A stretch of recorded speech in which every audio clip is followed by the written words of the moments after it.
Shubhankar call YouTube চ্যানেলের পক্ষ থেকে আপনাদের প্রত্যেককে জানাই স্বাগত। সকালে যে ললিপপটা দেওয়া হয়েছিল পিএসসির তরফ থেকে তার ডিটেল নোটিফিকেশন এসছে, অর্থাৎ পিএসসি মিসলেনিয়াসের ডিটেল নোটিফিকেশন এসছে। বয়স কোন অনুযায়ী ক্যালকুলেট হবে, কতগুলো ভ্যাকান্সি, কী ব্যাপার, কীভাবে ফর্ম ফিল আপ করতে হবে, কোন তারিখ থেকে ফর্ম ফিল আপ শুরু হবে, সমস্ত ডিটেলস কিন্তু এখানে রয়েছে। আমি এক এক করে আপনাদের সামনে রাখছি।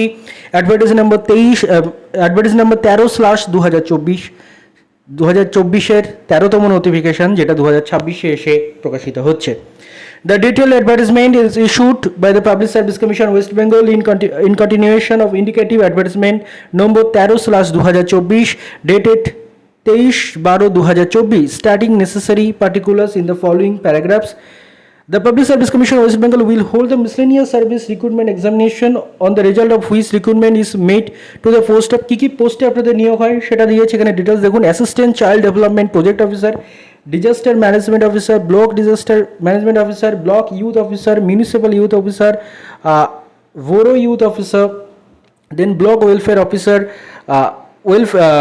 Welfare officer, inspector, backward class officer, এই করে টোটাল 19টাও কিন্তু 19 রকমের ভ্যাকেন্সি কিন্তু রয়েছে। ভ্যাকেন্সির থেকে অনেক বেশি রয়েছে। Main unsuitable for the post of lady extension officer and mass education extension, এগুলোও রয়েছে এর মধ্যে। যাই হোক, ছাড়ুন। কি বলছি, গুরুত্বপূর্ণ ইনফরমেশনগুলো আসি। Examination will be held in 3 stages. আপনারা জানেন 3টে ভাগে আপনাদের পরীক্ষাটা হয়। প্রথমত preliminary examination, objective type question, then final examination, যেটা convention type descriptive written exam হয় এবং তার সঙ্গে সঙ্গে পার্সোনাল টেস্ট হয়। সেটা আশা করি আপনারা প্রত্যেকে জানেন। The preliminary examination will be held at various centre in Kolkata and certain other districts of West Bengal only. Schedule tribe candidates of Darjeeling, যাই হোক ছেড়ে দিন, গুরুত্বপূর্ণ বিষয় নয় এগুলো। Name of the examination miscellaneous জানেন। স্যালারি পে স্কেল আপনারা দেখতে পাচ্ছেন। বিভিন্ন পে লেভেল কিন্তু এখানে রয়েছে। পে লেভেল 1 থেকে 12 রয়েছে, পে লেভেল 12 থেকে 19ও রয়েছে। সেখানে দেখতে পাচ্ছেন স্যালারির বেসিক পে আপনারা এখানে দেখতে পাচ্ছেন। আমি আর ডিটেলসে যাচ্ছি না।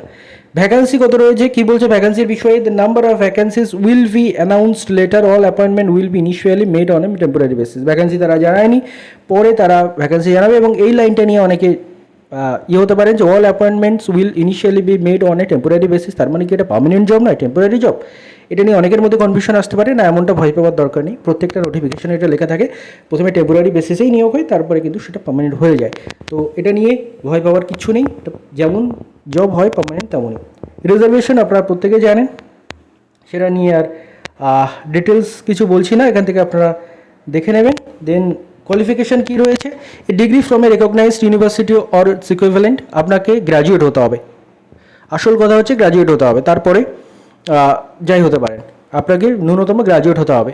এবং তার সঙ্গে সঙ্গে ability to read, write and speak in Bengali, আপনাকে বাংলা লিখতে, পড়তে এবং বলতে জানতে হবে। এবং not required for those candidate whose mother tongues are Nepali, যাদের মাদার টাং নেপালি তাদের জন্য এটা নয়। আর বলছে knowledge of Bengali will be tested, আপনাদের বাংলার যে নলেজ সেটা কিন্তু টেস্ট করা হবে for candidates whose mother tongue is other than Bengali Nepali at the time of personal test. Candidature of the candidates will with average and poor performance in the said knowledge of Bengali test shall be liable to cancel. যারা বাইরের রাজ্য থেকে আসছেন, হিন্দি ভাষী ইত্যাদি, তাদের ক্ষেত্রে কিন্তু এই বাংলা টেস্ট করা হবে, বাংলা নলেজ সবার ক্ষেত্রেই টেস্ট করা হবে। এবং যদি বাংলায় আপনি মানে বাংলা সম্পর্কে আপনি বলতে, পড়তে, লিখতে ভালো না পারেন, তাহলে কিন্তু ক্যান্সেল হয়ে যেতে পারে। The candidates must fulfil the requisite qualifications by the closing date of the submission. Age criteria কী রয়েছে বলেছেন, নট বিলো 20 ইয়ার্স, আপনার 20 বছরের কম হলে হবে না, but not more than 39 years, 20 থেকে 39 বছরের মধ্যে আপনার এজ থাকতে হবে। এজ কবে থেকে ক্যালকুলেট হবে, সেই সময় আমরা কিন্তু প্রচুর ডেপুটেশন আন্দোলন করে সমস্ত ইন্ডিকেটিভগুলো কিন্তু 2024-এ বার করেছিলাম। এই কারণে যে সেই সময় আমরা পিএসসির কাছে গেছিলাম এজ রিল্যাক্সেশন দাবি নিয়ে। পিএসসি এজ রিল্যাক্সেশন দিতে পারিনি, বা বলেছিল গভর্নমেন্টের ওপরে এটা আমরা দিতে পারবো না। তখন আমরা কিন্তু সব নোটিফিকেশানগুলো 2024-এ পাবলিশ করিয়েছিলাম, যাতে করে ভবিষ্যতে যখনই এর ডিটেল ফর্ম ফিল আপ হোক না কেন, সেটার যাতে এজের জন্য কেউ যেন বাদ না পড়ে। তাই এজ কিন্তু সেই 1/1/2024 অনুযায়ী ক্যালকুলেট হবে, 1/1/2024 অনুযায়ী ক্যালকুলেট হবে। যার ফলে অনেকেই কিন্তু মানে যাদের এজ কমপ্লিট হয়ে গেছে, বর্তমানে 26 এসে দাঁড়িয়ে, তারাও কিন্তু পরীক্ষা দিতে পারবে। অর্থাৎ আপনাদের এজ যদি 20 থেকে 39 বছরের মধ্যে 1/1/2024-এর মধ্যে আপনি পরীক্ষায় বসতে পারবেন। আপনার ডেট অফ বার্থ 2/1/1985 আগে হলে হবে না, এবং 1/1/2004 পরে হলে হবে না। কিন্তু তারপরে আপনারা যেটা জানেন, SC ST 5 বছরের বয়সে ঊর্ধ্বের সময় এবং OBC 3 বছরের বয়সের ঊর্ধ্বের সময় ছাড় পেয়ে যায়। Age as recorded only in Madhyamik or equivalent certificate will be accepted. The age limits apply to all candidates whether in government service or not. প্রত্যেকের ক্ষেত্রে কিন্তু এই এজ লিমিটটা ক্যালকুলেট হবে এবং সেটা মাধ্যমিক আর ইকুইভ্যালেন্ট সার্টিফিকেটে যে আপনার এজ রয়েছে সেটা অনুযায়ী কিন্তু ক্যালকুলেট হবে। দেন আর গুরুত্বপূর্ণ যদি কিছু থাকে সেগুলো আমরা দেখে নিই। Mode of application. Allocation of application can be submitted through online only, শুধুমাত্র অনলাইনে আপনাদের সাবমিট করতে হবে। Submission of more than one application by the same candidate is strictly prohibited and such application are liable to cancellation. আপনি কখনোই দুটো application করবেন না, একটার বেশি অ্যাপ্লিকেশন করলে কিন্তু আপনার অ্যাপ্লিকেশন ক্যান্সেল হয়ে যেতে পারে। আদার কোয়ালিফিকেশন কি, অবশ্যই আপনাকে ইন্ডিয়ান সিটিজেন হতে হবে। দেন ফিস, আপনাদের ফর্ম ফিল আপের যে ফিস সেটা কিন্তু 160 টাকা, 160, আর তার সঙ্গে সঙ্গে এসসি এসটি বা আরও ফিজিক্যাল হ্যান্ড আরও যেসব ক্যাটাগরি আছে তাদের জন্য কিন্তু এই ফিজ রিল্যাক্সেশনটা কিন্তু রয়েছে। দেন আর আমরা গুরুত্বপূর্ণ বিষয়গুলো যাচ্ছি, এর মধ্যে অনেক ডিটেলস রয়েছে যেগুলো আপনাদের এক্ষুনি না দেখলেও চলবে।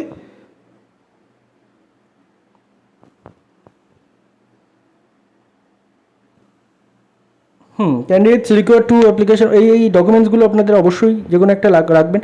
মাধ্যমিকগুলো সার্টিফিকেট, পাসপোর্ট, ফ্যান, এফিগুলো অ্যাপ্লিকেশনের সময় কিন্তু কাজে লাগবে। ড্রাইভিং লাইসেন্স এটসেট্রা যার যেটা রয়েছে। Then penalty, deduction of 10 marks, ওটাই বলা আছে আর কি। Deduction of 10 marks of full marks shall be made from the total marks secured by candidates in a particular paper if he she discloses her identity by writing.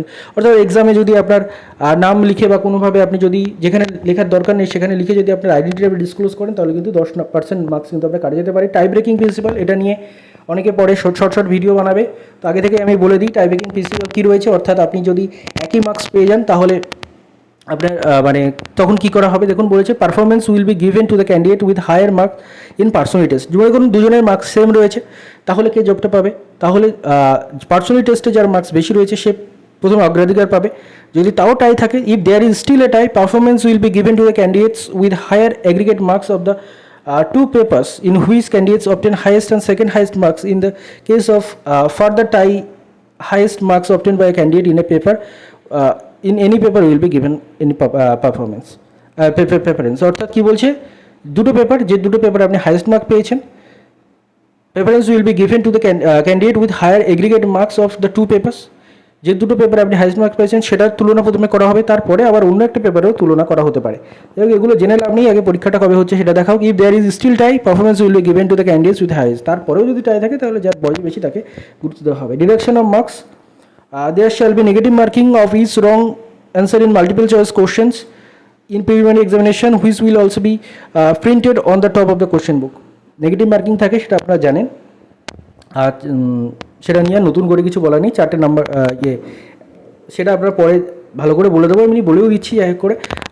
যেটা হচ্ছে একটা question মিসলেনিয়াসে সাধারণত একটা কোশ্চেন ঠিক করলে 2 নম্বর পাওয়া যায়, একটা কোশ্চেন ভুল করলে হাফ নম্বর কাটা যায়, এই হচ্ছে ব্যাপার। প্রিলিমিনারি সেন্টার এখানে রয়েছে, আপনারা দেখে নেবেন। এই হচ্ছে ব্যাপার, তাড়াহুড়ো করে নোটিফিকেশান পাবলিশ করা, আপনারা সেটা বুঝতেই পারছেন। এরপরে আর ডিটেলস খুব একটা কিছু নেই, যেটা রয়েছে সেটা হচ্ছে ফর্ম ফিল আপের ডেট ইত্যাদি, সেইটা নিয়ে আমি এবার একটু বলে দিই ভিডিওটা লং না করে। Commencement of the submission of the application, আপনাদের ফর্ম ফিল আপ শুরু হবে কিন্তু 30/4/2026, 30শে এপ্রিল থেকে আপনাদের ফর্ম ফিল আপ শুরু হবে। আবারও রিপিট করে দিই, 30শে এপ্রিল থেকে ফর্ম ফিল আপ শুরু হবে। 20 মে অর্থাৎ মে মাসের 20 তারিখ পর্যন্ত আপনাদের ফর্ম ফিল আপ চলবে। 20 মে বিকেল 3টে পর্যন্ত কিন্তু ফর্ম ফিল আপ চলবে। তারপরে এডিট উইন্ডো দেওয়া হবে কিন্তু 22শে মে থেকে 28শে মের মধ্যে। আবারও রিপিট করে দিই, 30শে এপ্রিল থেকে ফর্ম ফিল আপ শুরু হচ্ছে, 20শে মে পর্যন্ত ফর্ম ফিল আপ চলবে। 22শে মে থেকে 28শে মে পর্যন্ত আপনাদের এডিট উইন্ডো দেওয়া থাকবে। যদি কারো এডিট করার দরকার হয়, কী কী এডিট করতে পারবেন ডিটেলস এখানে রয়েছে, এখন গুরুত্বপূর্ণ নয়। আর এরপরে যদি আপনার ফার্দার কোনো কোয়ারি থাকে, এই পিএসসি হেল্পলাইন ইমেল রয়েছে, এখানে মেল করে দেবেন। এই হচ্ছে ব্যাপার। আপাতত ডিটেল নোটিফিকেশান আসলো, ললিপপই আসলো, তবে যা এসছে তাকে সাধুবাদ জানাই। তবে এটার জন্যে আমরা মানে এত বছরে যে আমাদের একটাও নোটিফিকেশান নেই, হঠাৎ করে একটা ইলেকশন একটা দফার পরে এক নোটিফিকেশান বার করা হচ্ছে, সেটা অবশ্যই কাম্য নয়। যদি বার করা হয় আরও 10টা নোটিফিকেশান বার করুন, তারপরে বিশ্বাস করব। ধন্যবাদ আপনাদের সবাইকে।